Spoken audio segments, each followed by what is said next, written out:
Welcome to the Digital Amateur Television Experimenters Night. This is VK7 OTC, the club station of the Radio and Electronics Association of Southern Tasmania.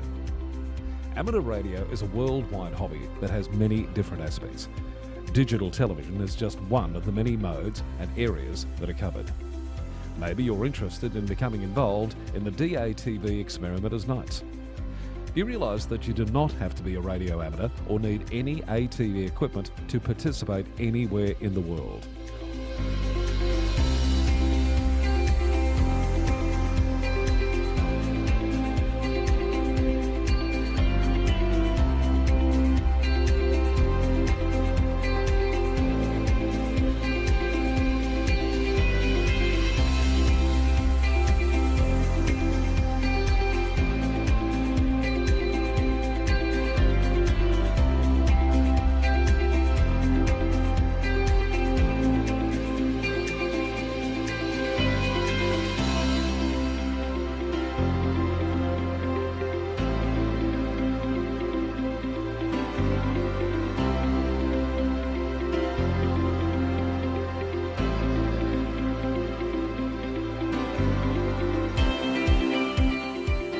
Also participate in the night by coming up to the Queen's Domain clubrooms. Yes, right on top of the Queen's Domain in the heritage-listed Coast Wireless Station.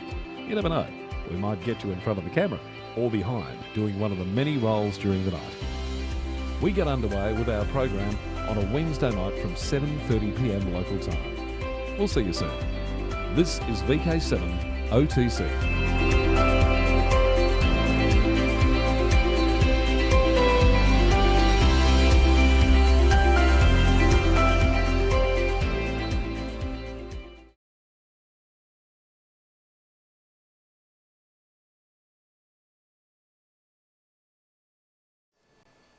Okay, this is VK7 OTC, the club station of the Radio and Electronics Association of Southern Tasmania, with our DATV Experimenters Night, and the very first one for 2025. So Happy New Year! Happy New Year! And I've got Ron, VK7 WRC, in the studio. So how was your New Year's? Pretty quiet. Okay. Yeah, pretty quiet last night. We watched the 9:30 fireworks, whatever, and went to bed a little bit after that. So. I can understand that. Yeah, because I did the same thing. Yeah. So yes, okay, all right. I'll just start off with acknowledgement of country. I wish to acknowledge Tasmanian Aboriginal people as the traditional owners of the land upon which we're presenting tonight, and pay my respects to elders past, present, and emerging, for they hold the memories, the knowledge, the culture, and hopes of Aboriginal Tasmania. Now. And also hello to Paul and Chris and Ben, who is also in the studio. Ken, hello Ken, and Happy New Year to ZL. And yeah, so fantastic. This is I'm winging it tonight. You'll find out why in a moment. You'll find out why I'm winging it in a moment.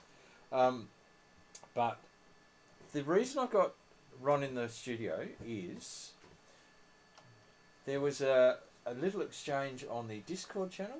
Was it on the Discord channel? I think you picked it up. I picked it up and I went, ooh, let's get Ron in and actually show him, get him to show the project that he's working on. So take us through from the beginning. Right. So it all starts, it's the CW journey, I think we'll call it. Yeah, and there's a lot of people dabbling in bits and pieces and all that sort of thing, and Jim VK7 JZ, yeah, he's coming along quite nicely. He's been using an app, and when I heard that a couple of weeks ago, I got him to show me what app he was using. I had a bit of a play with it, and I thought it was pretty good. Which app was that? Yeah. So well, we need to show it because it's all part of it. It's called Morse Mania. So we might throw that up. Now, is it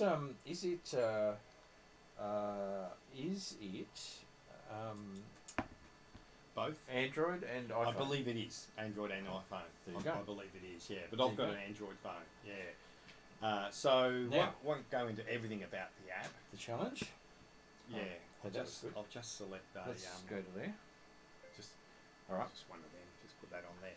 So we're looking at the main screen of Morse Mania? Not the main screen. I've gone into it a bit. Yeah, so messages coming up. Okay. So what it is this is just one of the first lessons. Okay. And it's E and T. Okay. So it shows you a QWERTY keyboard down the bottom, and you can see the letters E and T. And underneath it, whether I don't know if it's clear enough or not, but you can see that there's a little dot or underneath the E, and then there's a dash under the T. Okay. So that's going to give you a bit of an indication of what it's going to sound like. Okay. So if you push start, level. yeah, right, and it says that was the sound for an E. So it's saying, well, push E, and now that. Oh, and that was a T.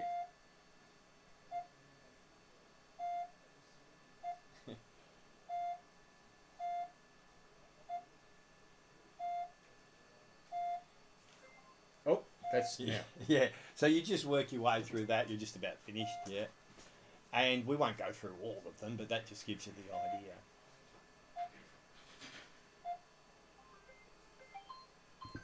idea. Right, and then you can move to the next level, and they throw in 2 more letters, A and N. Okay. We won't go any further now because that's just like receiving or yeah. So well and truly. yeah, and then it's a very powerful app. I've barely touched the surface of it. Okay. So I started playing around for a bit, and I thought, oh, that's pretty good. But what about sending? And that was on the receive side. Then there's a sending option when you go in there, and you can push the buttons on the screen. Okay. And I thought, oh yeah. So is it a keyer on the screen? You can have a keyer option on a paddle option on the screen. Okay. Yeah. So Jim and I went and bought these paddles. Showed them that one. Yeah. It's sitting on a 2 kilo piece of steel. Piece of steel, well and truly. So these are. Can I take it off? Yep. Yep. Because very strong magnets. But they're 3 niobium magnets on the bottom of it. So without getting my fingers caught in it. Yeah. So they're reasonably cheap. There's much better around, and so they're approximately $50 from Aliexpress, around about that area. So Jim and I both bought one, and you plug it straight into your radio with the Kia software in there. So there's a little 3.5mm jack at the back. Yeah. And a little switch. What's the switch? The switch is to reverse it. So traditionally it's dots on the left and dashes on the right. Yep. If you flick the switch, it switches it around. And it's no particular, it's whatever you prefer. Okay. But it's, from my research, the majority of the people are doing dots on the left and dashes on the right, so I'm going to stay with that. Well, yeah. But if you go to use somebody's key, or they go to use yours, and they're used to the opposite way, it's just flick a switch. Yeah. And the radio has that in its software as well. Okay. Where you can go in and change it around. I was just going to show the pedals here.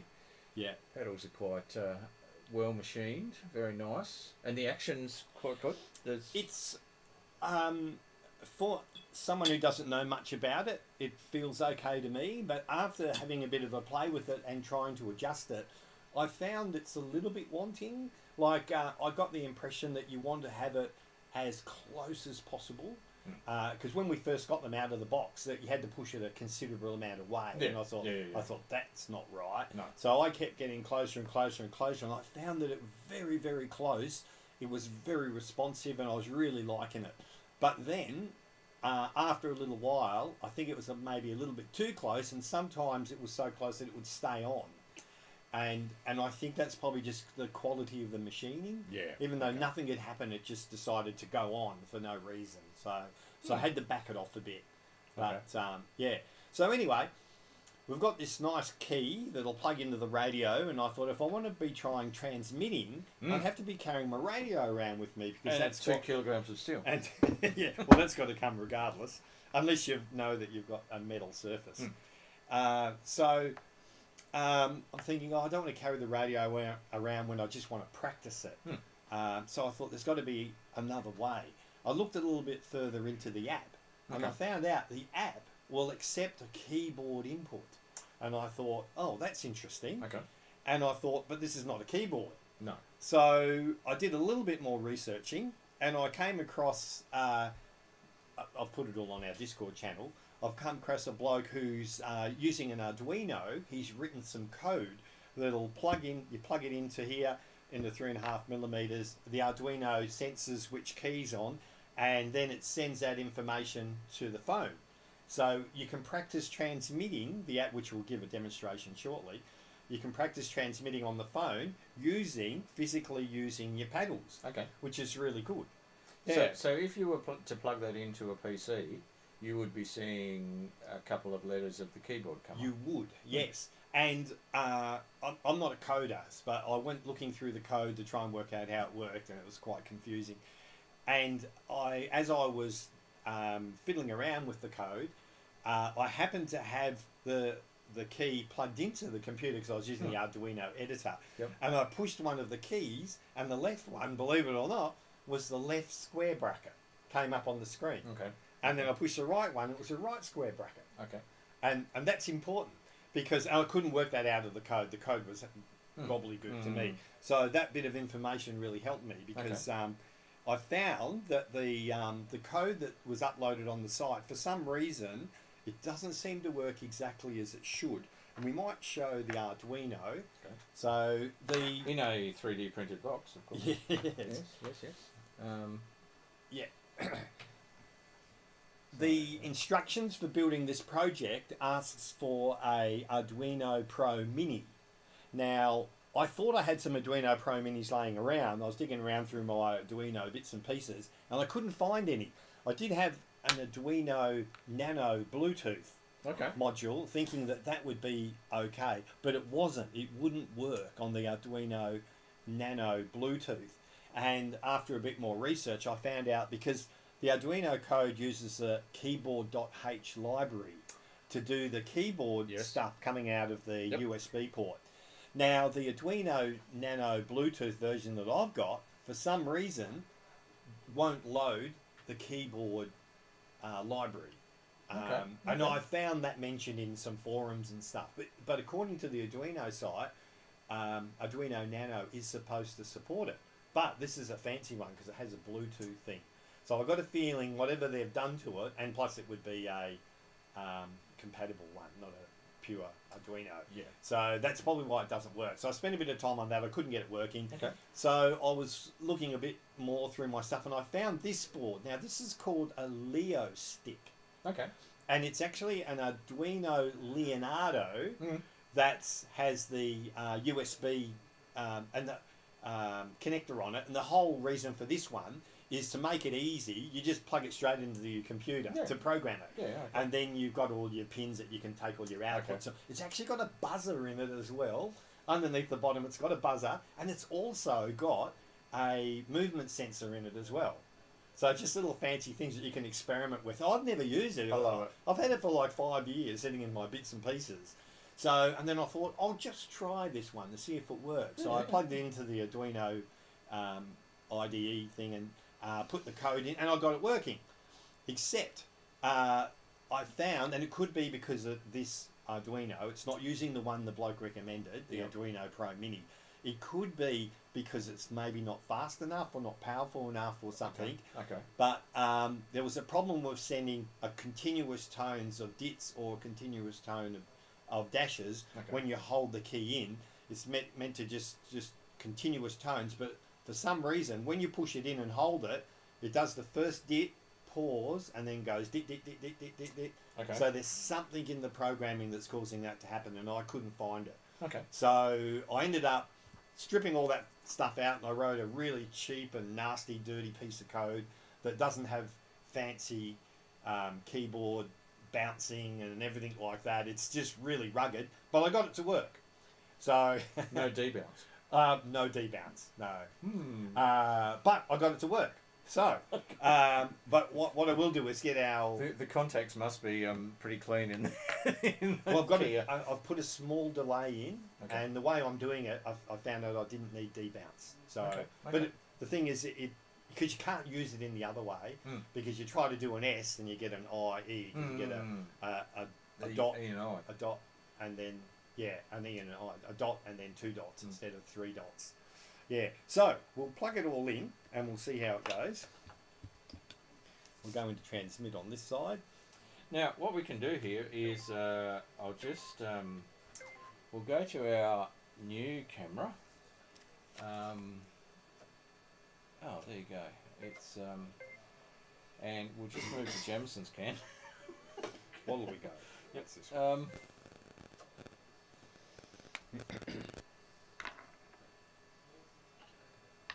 We don't really want my wrecked legs, do we? And my Christmas socks. My Christmas Dachshund socks. So the Arduino Pro Mini has a USB-C socket on it. Okay. So all you need is a USB-C to USB plug if your phone supports USB-C. Yep. Yeah. But because that's a USB A. I've just got an adapter going to a USB-C. So that just plugs into there. Well, it works. So Unlike RF, that's not an issue. Right. So we could probably still put it over there. Do you think? Or that's the so it's really sensitive. They're really close. Yeah. So that was the issue that I was having with this. You've got to widen it a bit. Is this Okay. going to work? We'll put it over here. Yeah. Right.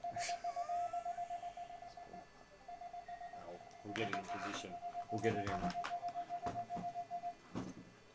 we go. It just. Oh, hang on. What's happened? Okay. We just pull them apart a bit, or just relocate it a bit on this. No, yeah. that's it. Right. So let's go to here and zoom out. Maybe I'll just jump around here. We've got to put a little box in the screen. Right. I don't know if that's going to work. It's got him. All right. Can you see that? Yeah.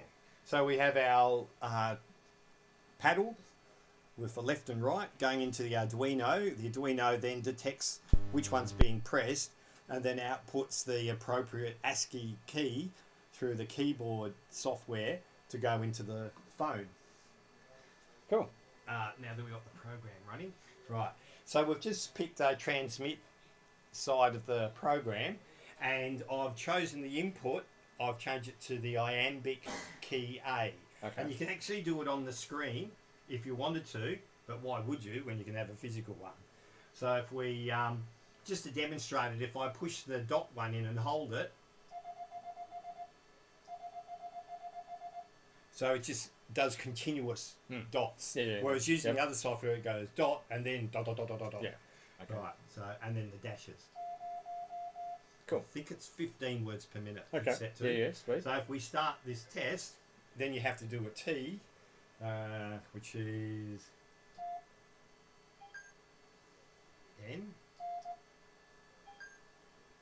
P,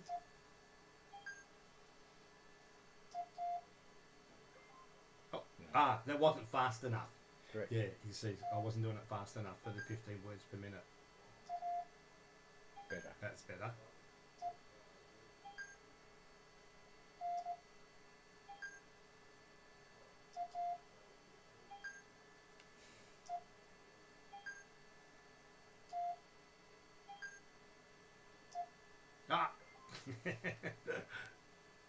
T.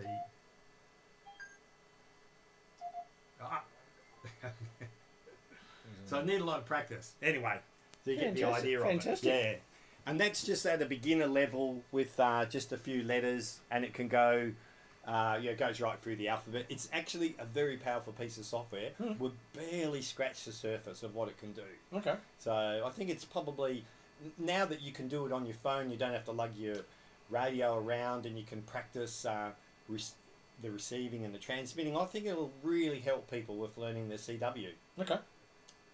Fantastic. Yeah. So you are you offering offering a service? Yes. If anyone needs assistance with Jim's put an order in for a board. I'm going to order a few boards. Okay. And the proper ones. And just easy to dump the code on there, and I'll be printing a few boxes. I'm going to design a better box than this one. I don't like this one. So, and because of the LED that's in it, I'm going to do it in clear so that the LED will stand out. Okay. Even though when it's got a cover and everything on it. Fantastic. And you can actually see the LED flashing and all that. It'll look a bit better. Very good. I love it. Okay. I love it. I love it. Yeah. So New Year's resolution: learn CW. I love that even more. I love that even more, Yeah. Ron. Yeah. That is fantastic. That is really, really good. Okay.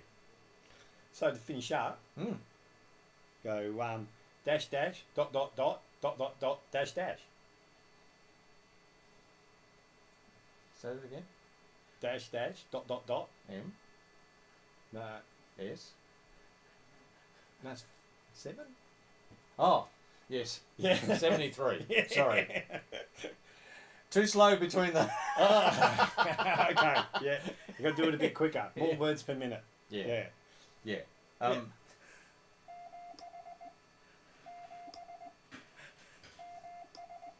Yes. That's better. Yeah. Correct. Okay. We'll leave it at that. 73. 73. And the thing the thing that people don't realise about 73 is it's the mirror image. Yes. So yeah, it is. 3 is the mirror image of 7. So yeah, when you start learning Morse code, you'll realise that. You'll definitely realise that. So that is fantastic, Ron. Okay. I absolutely love it, and thank you for bringing it in and sharing it. And I'm sure there'll be some contact made. Yeah. I suspect. Okay. And the thing on you're right about it being on your phone. One of the things that the CW Academy put myself and Lance onto, because we've both done CW Academy, is a thing called VBand. Yeah. Which, can I just say, is a very similar interface. All that is an output, a keyboard output. That is literally all it's doing. Yeah.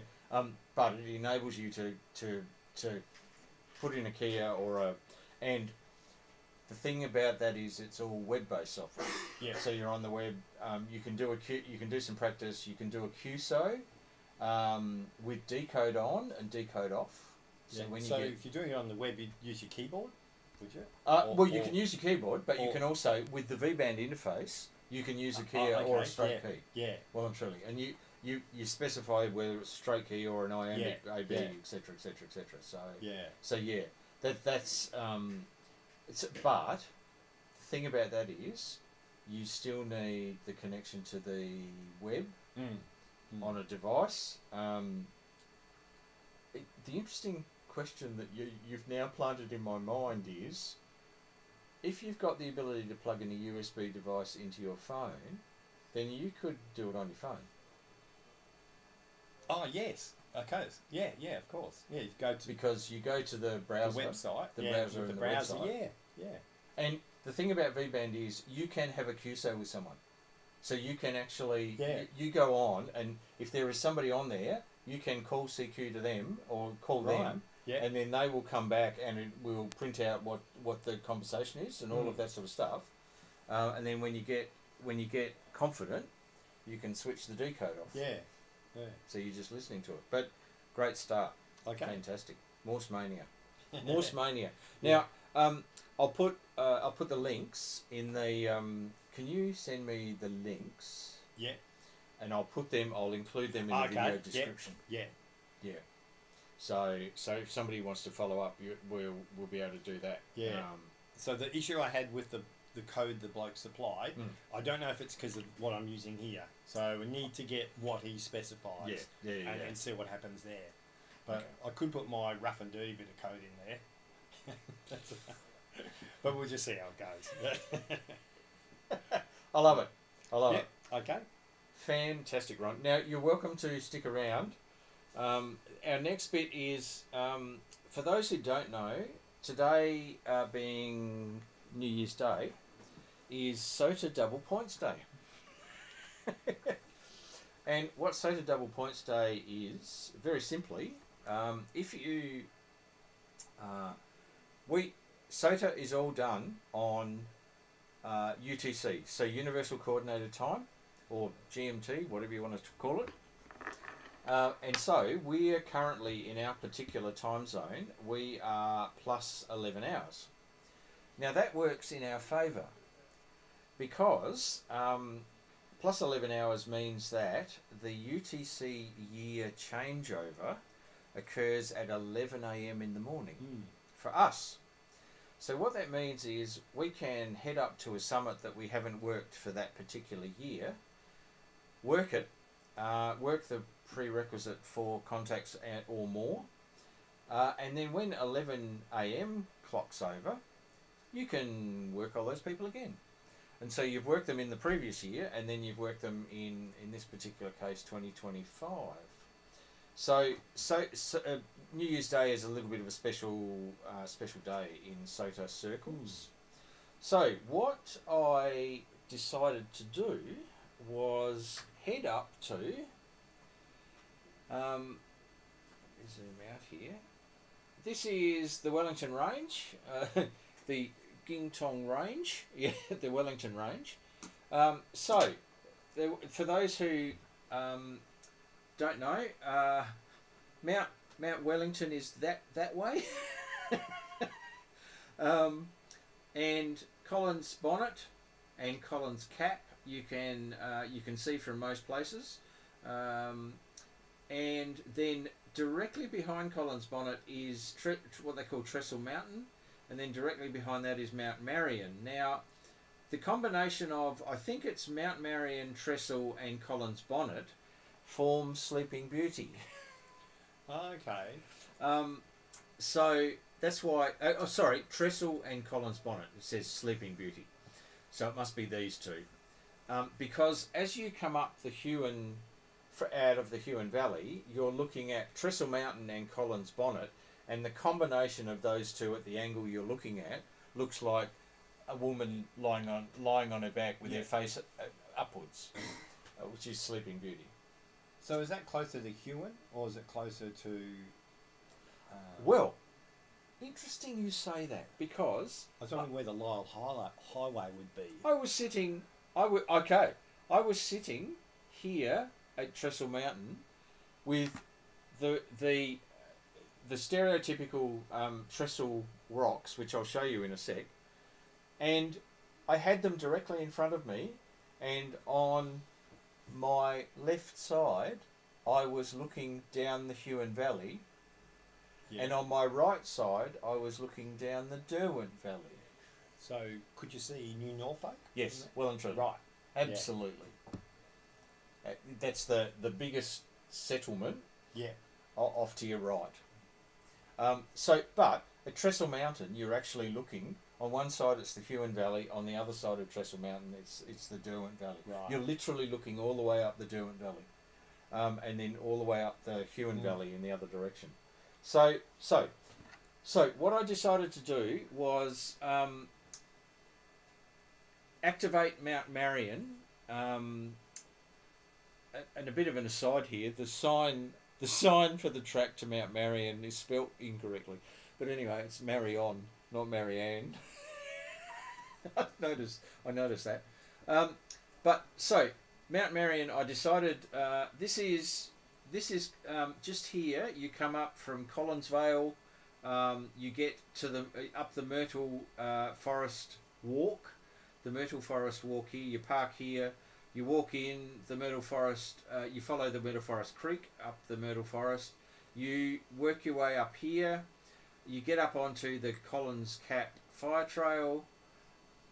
I then literally walked the east-west fire trail off to here, where you turn off and you go up the Mt Marian track. Now the east-west fire trail continues on, it goes to Jeffrey's track, which is Crabtree. That's Mountain River Crabtree area. What distance would that be? Well, this is the scale here, which is 1,000 metres, so a kilometre. Yeah. So there's like a kilometre in here, 1, 2, 3, 4, 5.5 probably kilometres to get out there. It's probably more like 6 because you're all over the place. And then hills. Oh, and there's hills all through that, well and truly. And of course, from these tracks in, this fire trail's going up and down as well. This is up to Trestle Mountain is a straight up the hill. Yeah. Is a straight. That's a slog. That is a well and truly. That's a slog straight up the side of the hill. Mt Marian's not quite so bad, but you're pushing your way through brush and all sorts of stuff here for a lot of the way. Mt Marian is a flat at the top. Trestle Mountain's got the trestle, and it's fairly rocky at the top. And then Collins Bonnet. I didn't end up activating Collins Bonnet because the weather was coming and going. It was raining and then not raining and all sorts of stuff. So effectively, what I did was I left the car park at about 5:30 in the morning. Got to Mt Marian at about 8:30, I think it was. A bit less than this. These were my estimates for where I was going to be at particular times. So, which was quite good because can I just say the radio conditions were crap. And in fact, just as I was leaving home, the Space Weather Forecasting Service for the Bureau of Meteorology put out a whole lot of warnings to say that there was all sorts of crap going on. So I was not expecting it to be a good day. Definitely not expecting it to be a good day. But anyway, so walked into Mt Marian, operated that, went through many bands, ended up probably making my most on 40 metres and really struggling. Signal reports like 3 and 1, and that sort of thing. Went through 11 a.m. And then reworked a whole lot of them. Got some really good summit to summit, so it'll do my summit to summit score well. And then walked back out here up to Trestle Mountain, activated Trestle Mountain, and then literally walked out. I walked out here, went up the east-west track, came up here, and there is the Collins Bonnet track, which goes down here and picks up the Myrtle Forest track and then back out again. So that's what was done this morning, today. Now, I only saw 2 snakes and I spent about 10 minutes watching a beautiful wedge-tailed eagle being harassed by a couple of currawongs. Now, for those who don't know, this is what Mt Marian looked like this morning. The last time Ruben and I activated Mt Marian, it was in cloud. And so we had very little idea about where we were. So yeah, it's absolutely fascinating. That's the sort of track you're walking on the east-west track. It's a fire trail. It is accessible. It is a good track. It is accessible because it's used by fireys and all sorts of stuff. Waratahs were out. Sorry, there's lots of photos. Now my first snake, if I zoom in here, you'll notice that there's a little tail just down there. Yeah. This was a white-lipped snake. White-lipped snake I nearly stood on that was sitting in the track, and I didn't, fortunately, and it whizzed off under a rock. But a white-lipped snake would be going to actually bite my thumb. They're quite small snakes. And if you're up close and personal with them, they do have white lips. That's why they're called a white-lipped snake. That's if you get that close to them. Now, Mt Marian, this is from Mt Marian. So this is the sort of view across. This is going across to Trestle Mountain and Collins Bonnet. This is another view, actually. There's a better shot of this a bit later. This is Trestle Mountain, just here. And then that's Collins Bonnet, just there. So that's those two form the face of Sleeping Beauty. Panorama, which is not going to work on here. That is the Derwent Valley. That's the Derwent Valley. That's again. That is Collins Cap. And the dead giveaway with Collins Cap is it's flat and then there is a little cap at the end. When you walk up Collins Cap, it's quite deceiving because you think you're getting to the top and you're not there.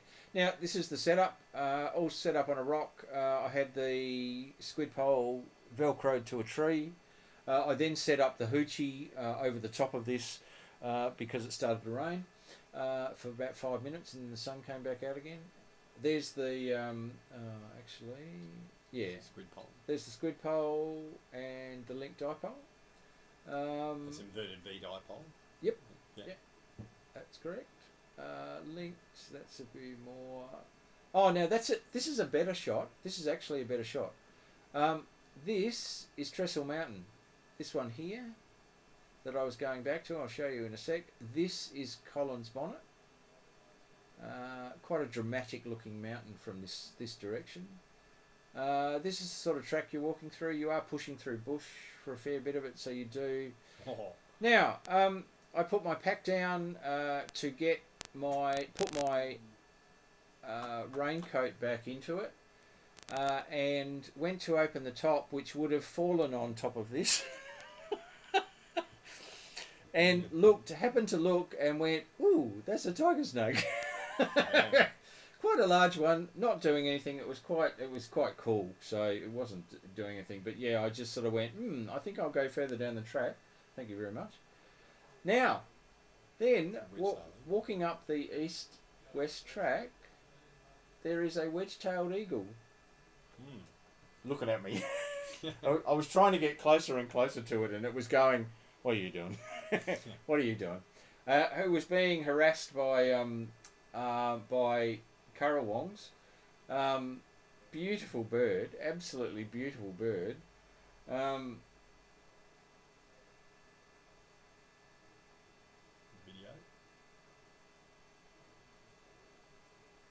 And it took off. Now, I followed it for quite a long while. I won't show you that particular video because it shows the currawongs harassing it.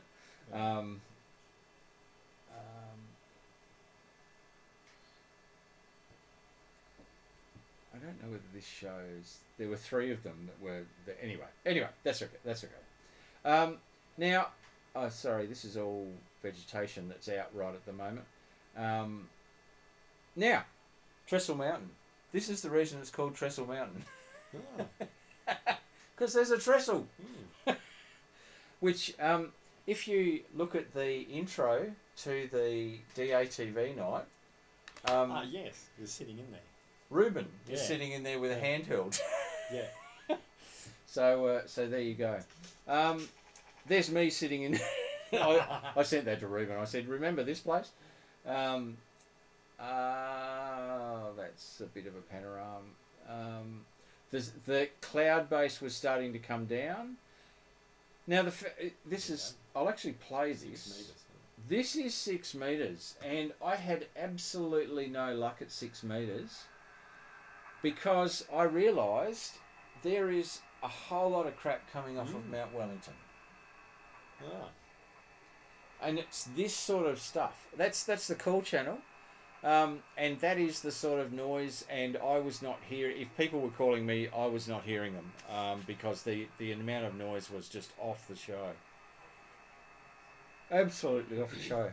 So you got 6 meters on your link dipole. Yeah, I do. That's the shortest link. Yeah, that's the shortest link. This is the sort of tracks. And vegetation. I think that might be it. This is the Myrtle Gully track. There is a huge tree that has fallen over just recently because all of the soil is all very new. And it's huge tree that's literally just fallen over the track and over the creek. So yeah. But anyway, that's that was today's effort, and Good. yeah, I'm Tired. a bit tired, and probably stiffening up at a great rate of knots. So now, I just wanted to show off. This is a wonderful little device. If you haven't seen this before, if Richard's watching, he'll laugh at this because he knows he's got one of these, and he's probably got numerous of these, and they are sold by Active Electronics, but they are a little LiPo torch and work lamp, but nothing remarkable about that. However, there's some really nice little features in this, which I have come across. You get the USB charging cable, so USB, but it's got a little arm on it that you can adjust to whatever you want. There are 3 magnets in the arm. Oh. So if you're working on a vehicle, it's really handy. You just go clip. Now I won't. On the other thing it's got a really, really nice battery indicator. So this is the 300 lumens 5 watt work lamp, and you can see, if I don't blind, the little battery, the USB charger. Then you've got a whole lot of functions. You've got a flash function. Then you've got a torch on the end. So, and there's a few different functions with the torch as well. So I just and for the princely sum of, I think, $26, $25. So I do yourself a favour, and you get a Reese discount at Active. Can you use it as a battery bank? No. So Can't do the reverse. Right. Can't do the reverse. No. Haven't tried though. Well, normally you'd have a USB B or something. Yeah, to be able to plug in. But anyway, that's I couldn't resist, and that now sits in the car for when we go camping. So a little rechargeable work lamp and torch. So there you go. Anyway, now we've got a few more people on board. Mark, happy New Year. Video Stuff Taz, Happy New Year. Now Phil Groom bought the same Kia. Yeah. The same cheapy paddle that I bought to learn with and for SOTA and parks chasing. So fantastic, yeah. Phil. Thank you. And we did eventually make a contact, Phil, on Trestle. Hello, Chris. Now Chris is in hospital right at the moment. So evening, Chris, Ben, and Andy from the UK. Happy New Year to all. Yes, definitely. Jason Hammond. Wow. David Bannister. Now I made contact with David today. Happy New Year. And Colin in VK. G'day to all. And Happy New Year. So there you go. So that's now space weather. Ben, wonderful Ben sent me the news, the rec.radio shortwave from the rec.radio shortwave group, the space weather, highlights of the solar and geomagnetic activity from the 23rd to the 29th of December. Solar activities reaching R1, so minor levels, R2 moderate levels after Christmas, so the 20 up to the 29th, R3 levels on the 29th and onward, and that's what we were experiencing probably today because it was quite difficult to make contacts and the contacts were pretty weak. This highlight period, a total of 33 C-class, 41 M-class and 1 X-class flare was observed. What else is in here? Activity has picked up tremendously on the 29th of December. Yes, it has. So expect depressed HF activity, which we are, reaching unsettled to active levels. Yeah, okay. And forecast. Chance of an R3, potential flare activity, Yeah, not overly worrying. Probably not aurora forming levels, but anyway. So yeah, that's the space weather report. And now the 19th of January. Ah, the car boot sale. Car boot sale. So, humongous car boot sale up here. It is the day after field day. So for all of us who have a bad field day and they're going to toss the hobby in. can sell at the car boot sale. Can redistribute the wealth. That's what car boot sales are all about. Redistributing the wonderful magic, the boxes filled with magic. Yes. Shuffling the chairs on the Titanic. Oh no, it's just redistributing the wealth. It's redistributing the wealth. So yes. And Ray Hammer, VK7AAX.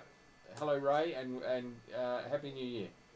So fantastic. All right, we'll wrap it up at that. Thank you, thank you, Ron. Oh, you're welcome. For coming into the studio and showing your wonderful device. And Ben, our studio audience member. As always. Fantastic. All right, 73 from me. Yep, 73. I won't try the Morse code again. Oh, come on. And 73 from? Me. The other me. Fantastic. All right, we'll catch you. We've got ATV nights throughout the... oh, hang on. We've got anyone double M next week. Forum night. We've got the forum night. 7th of January. No, No? 2 to go. 2 to go. Yeah. So we've got an ATV night next week, and then we've got the forum night, which is N1MM. And then we go back to. I have to check that. It'll be advertised. I have to check that. It'll be advertised. Yeah, I think it's the 15th. It's the 15th. So it's the third Wednesday. Either way, we're open on Wednesday. Yeah, correct. We'll be here. Now, Ken just said Dr. Scove's report last night was for horrible propagation today. Tell me about it. Tell me about it. It was appalling. If you have a look through my log, 3 1s. I think 3-1 was the worst. That was, and some of them were real struggles. But anyway. 73, we'll catch you next week. This has been VK7OTC, the club station of the Radio and Electronics Association of Southern Tasmania, with our DATV Experimenters Nights. Cheers.